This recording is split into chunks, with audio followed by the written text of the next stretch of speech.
Halo para sahabat sekalian, salam berjumpa kembali dengan saya Hingranata Nikolai dalam Coffee with Hing.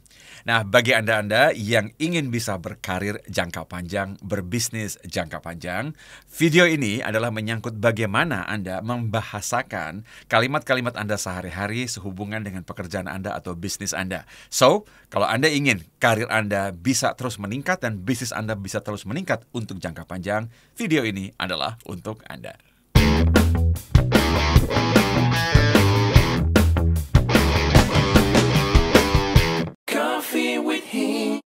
Nah, saya mau menyapa dulu para sahabat sekalian yang senantiasa join dalam Coffee with Hing. Welcome back. Dan bagi para sahabat yang barusan join, welcome. Terima kasih telah subscribe. Semoga Anda menemukan berbagai inspirasi untuk kehidupan Anda, untuk karir Anda, untuk bisnis Anda ke level sukses dan bahagia berikutnya. Nah, beberapa saat yang lalu saya pernah posting di Instagram pertanyaan seperti ini. Apakah Anda punya pekerjaan atau apakah Anda kerja? Nah, banyak sekali setelah itu saya menerima DM ke akun saya yang menanyakan bedanya seperti apa dan apakah misalnya orang yang punya pekerjaan apakah juga berarti dia tidak kerja dan sebagainya. Nah, di video ini saya ingin make clear kepada Anda plus juga ingin memberikan rekomendasi kepada Anda bagaimana Anda menggunakan bahasa-bahasa seperti pertanyaan tadi dalam kehidupan Anda sehari-hari dan apa efeknya kira-kira dalam kehidupan Anda, bisnis Anda, pekerjaan Anda, relationship dan sebagainya, ya. Nah, dalam dunia NLP kita mengenal istilah nominalisasi, ya. Jadi ini misalnya Anda mengatakan misalnya saya ini punya fobia. Saya tidak punya percaya diri, saya orang yang tidak bahagia, dan sejenisnya. Ya. Nah, kalimat-kalimat seperti ini seolah-olah Anda mengatakan kepada saya bahwa fobia itu adalah sebuah thing, sesuatu, benda misalnya, yang ada dalam diri saya. Saya punya fobia atau dia tidak punya fobia, saya tidak punya percaya diri, dia punya percaya diri. Nah, padahal ya kalau Anda sering mendengar ataupun sering menyaksikan video-video saya sebelumnya, Anda pernah di workshop terutama praktisi NLP, Anda tahu bahwa percaya diri itu misalnya, percaya diri itu adalah bukan sebuah benda, bukan berarti saya punya percaya diri di dalam diri saya, ya. Tetapi percaya diri itu adalah sebuah kata keterangan, ya, adverb, yang berarti bahwa saya bekerja dengan percaya diri, sebuah proses, sesuatu yang aktif sekali, sehingga bagi orang-orang tertentu yang menganggap bahwa ini adalah sebuah thing atau sebuah benda, either you have it or you don't. Jadi entah saya punya atau enggak. Dan kalau saya tidak punya percaya diri, saya nggak bisa ngapa-ngapain. Ya. Dan tetapi ada beberapa orang yang mengerti, terutama yang pernah belajar NLP, tahu bahwa dia bisa melakukan sesuatu sehingga dia percaya diri. Jadi sebetulnya Anda bukan soal saya bahagia atau tidak bahagia. Anda lakukan sesuatu enggak untuk membahagiakan diri Anda? Anda melakukan sesuatu dengan bahagia. Bahagia itu adalah proses aktif. Nah, sekarang saya kembali soal pertanyaan saya tadi. Apakah Anda punya pekerjaan atau sebetulnya Anda kerja? Nah, ada orang kembali yang bertanya bedanya di mana? Apakah kalau saya punya job berarti saya belum tentu kerja? Apakah saya kerja walaupun saya tidak punya job? Either way, perhatikan saya tidak ingin mengeneralisasi. Ya, ini kedengaran seperti generalisasi. Ya, bukan berarti kalau Anda punya job Anda tidak bekerja, bukan seperti itu. Karena ada di antara Anda yang memang, Pak, saya punya job dan saya memang kerja. Great. Saya yakin sekali kalau Anda memang secara evaluatif, secara sadar Anda tahu saya punya job dan saya kerja, dan Anda adalah orang-orang yang saya tahu bahwa dalam jangka panjang sukses Anda lebih bisa Anda yakinkan, jamin untuk diri sendiri. Karena fokus Anda adalah memang kerja, bukan cuma get a job, ya. Nah, pekerjaan itu sendiri, job itu sendiri adalah sesuatu yang kita, ya, kalau saya dulu juga karyawan, saya dulu juga cari hunting kerja gitu ya.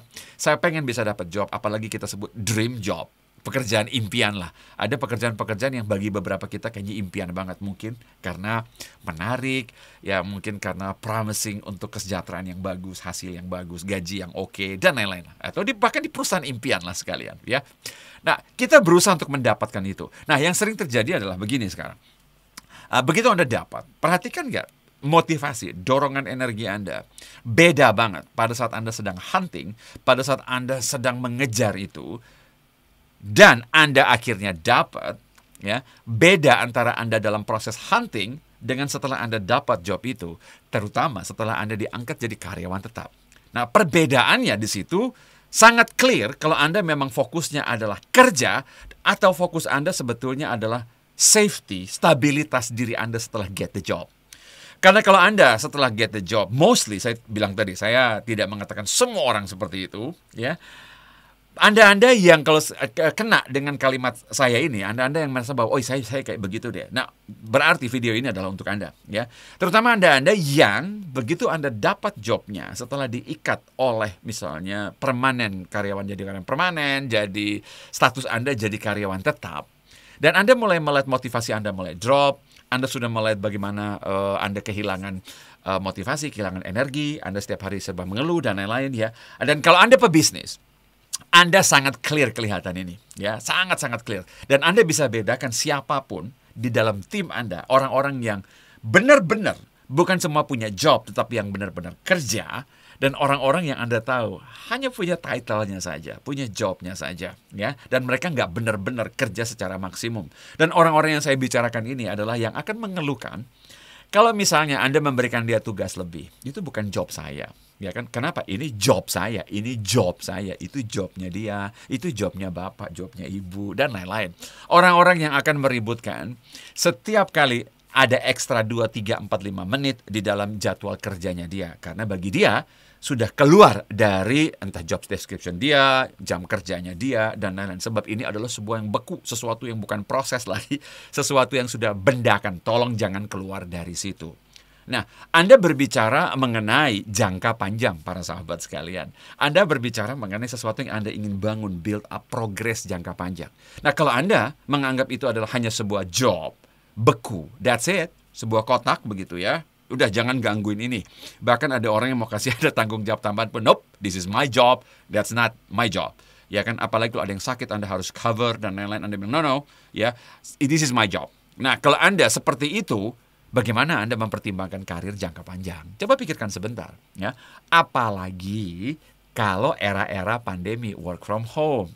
Di situ clear sekali, termasuk ini yang saya ajak para sahabat sekalian. Anda sudah kenal saya mungkin dari beberapa video sebelumnya ataupun di workshop, di praktisi NLP, bahwa saya tidak akan memanjakan Anda dengan berbagai semboyan-semboyan motivasional. Saya mau Anda mikir untuk diri sendiri, karena ini adalah masa depan kita semua, para sahabat. Ya, ini adalah masa depan. So, think about it, evaluasi diri sebentar.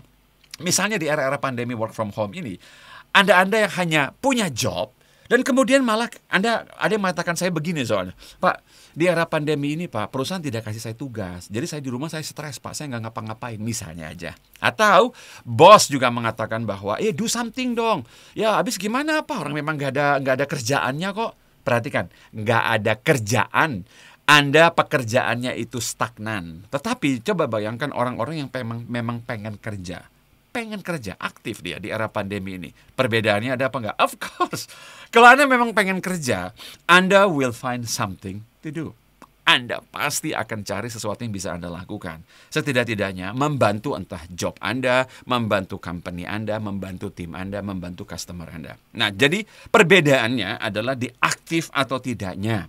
Kembali, saya tidak mengatakan bahwa Anda yang punya job bukan berarti bahwa Anda itu juga tidak kerja, bukan itu.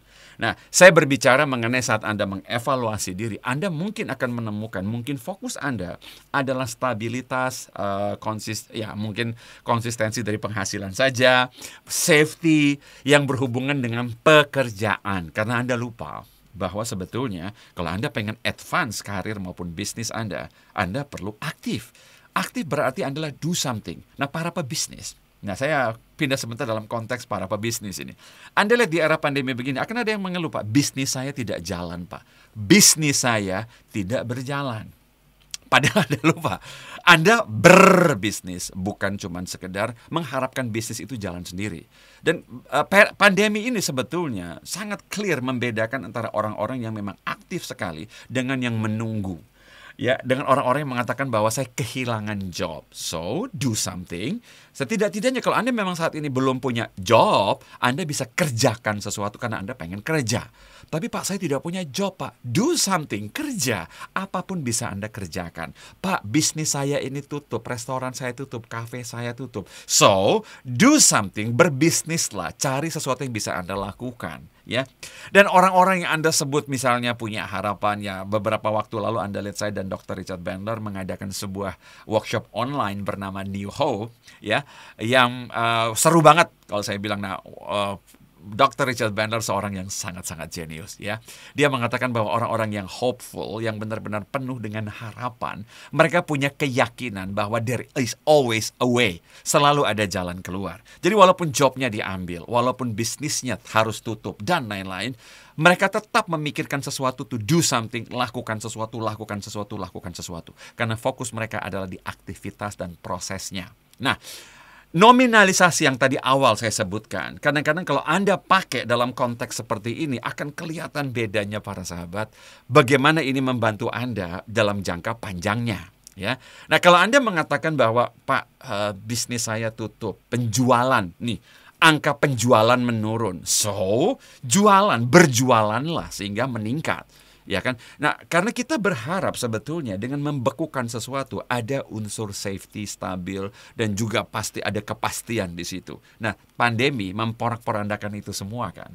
Ya, kepastian hampir tidak ada lagi dan perhatikan di era pandemi, Anda perhatikan orang-orang yang memang aktif sekali, do something, think lagi, dia roll, apapun yang dia lakukan lah. Intinya, dia tahu there is always a way. Karena itu dia akan mengusahakan apapun untuk bisa bangkit, advance, entah di karirnya, di bisnisnya, dan lain-lain. Ya. So, inilah yang saya sebut dengan nominalisasi dalam dunia NLP. Kalau Anda menemukan bahwa Anda stuck, terutama, ya ingat, saya tidak berbicara mengenai general semua orang, khususnya bagi Anda yang saat ini merasa relate sekali, kenapa Anda merasa bahwa Anda stuck, terutama kalau Anda karyawan, kalau Anda adalah seorang profesional di perusahaan, by the way, Anda manajer, direksi, dan lain-lain. Kalau misalnya Anda dihit oleh kenyataan bahwa Anda mulai nolak job lain, Anda mulai nolak job lain di perusahaan, oke? Anda nolak tanggung jawab tambahan, Anda nolak tawaran untuk bisa bantu dari tim lain, dan macam-macam lah. Berarti Anda tahu, Anda hanya treat itu sebagai sebuah pekerjaan doang. Ya, dan kalau Anda ingin maju dalam karir, Anda tidak bisa melihatnya seperti itu. Orang-orang yang ingin maju dalam karirnya bukan cuma punya job, mereka terus kerja, meningkatkan. Kerja saya maksud sini bukan cuma mengerjakan kerjaan sehari-hari lah ya.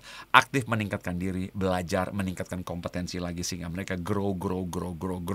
Nah, bagi yang pernah mendengar growth mindset misalnya, growth mindset itu adalah suatu konsep yang kurang lebih menggambarkan hal yang serupa. Nah, Anda yang punya fixed mindset akan mengatakan bahwa itulah kemampuan saya. Kemampuan, nominalisasi. Kemampuan itu sudah fix seolah-olah that's it. Itu kemampuan saya. Padahal dia lupa. Untuk sampai bisa di kotak yang barusan dia bungkus dengan rapi itu, dia memampukan diri.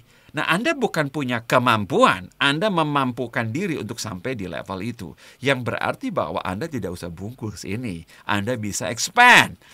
Ini tidak harus kaku. Karena itu Anda bisa do something more, melakukan lebih, memampukan diri ke arah level yang berikutnya lagi.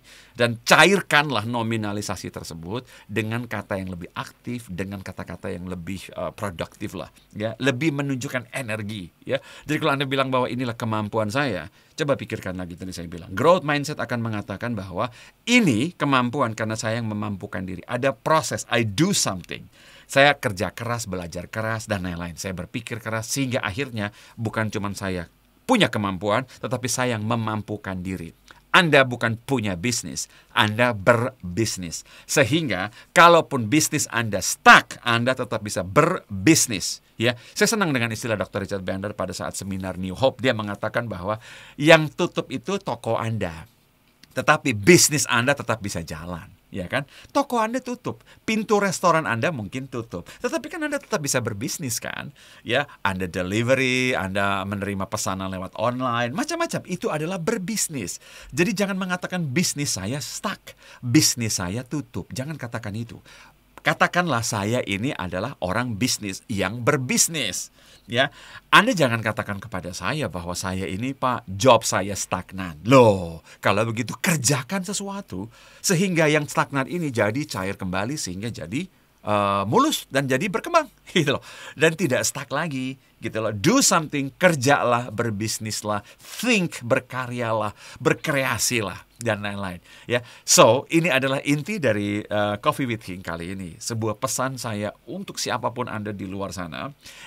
agar Anda mengevaluasi kembali cara berpikir Anda, mindset Anda mengenai apa yang Anda lakukan di luar sana. Oke? So, kalau Anda selama ini mengeluh mengenai pekerjaan Anda yang mungkin Anda bungkus dalam satu nominalisasi sebagai sesuatu yang beku, sesuatu yang kaku, sesuatu yang pasif, think about it dengan kata yang lebih aktif. Kerja. Kerja. Tiap hari Anda bangun bukan saya punya job. Tiap hari Anda bangun adalah saya kerja. Saya kerja, saya kerja, saya kerja. Dan di posting saya di Instagram, saya sudah menjelaskan. Pemahaman ini sangat akan clear kalau tiba-tiba job ini diambil dari Anda. Dibuang, diambil. Oleh siapa? Oleh orang yang memberikan Anda job. Nah, sekarang Anda lihat bagaimana Anda membekukan sesuatu dan sekarang diambil dari Anda. Bekukan, ya kan sesuatu benda kan? I give it to you, I take it back. Tetapi bagi orang-orang yang memang punya semangat kerja, by the way, beda begitu dia, let's say jobnya diambil. Nah, sekarang dia masih pengen kerja kan? Karena secara nature dia orang kerja. Yang berarti walaupun dia sekarang tidak punya jabatan, tidak punya, saya sebutnya, pekerjaan lah. Dia masih ingin tetap do something. Tetap berkarya, tetap bekerja, tetap lakukan sesuatu. Nah, inilah kenapa saya tadi menawarkan dari awal, think about long term. Ya, jadi jangan coba berpikir bahwa I got something, saya stuck, saya stop, that's it. Ya, tetapi berpikirlah sebagai sesuatu yang aktif, sesuatu yang produktif, sesuatu yang sangat dynamic, ya, sesuatu yang sangat-sangat progresif, sesuatu yang sangat produktif untuk Anda terus lakukan sehingga Anda meningkat. So, inilah kira-kira video saya kali ini para sahabat sekalian. Semoga membantu Anda dalam menggunakan bahasa sehari-hari, mengevaluasi kembali bahasa Anda sehari-hari sehingga akhirnya Anda dan saya selalu bisa bergerak naik di level-level yang lebih tinggi di karir maupun bisnis kita masing-masing. Demikianlah Coffee Meeting kali ini. Kita jumpa di Coffee Meeting berikutnya. Bye-bye.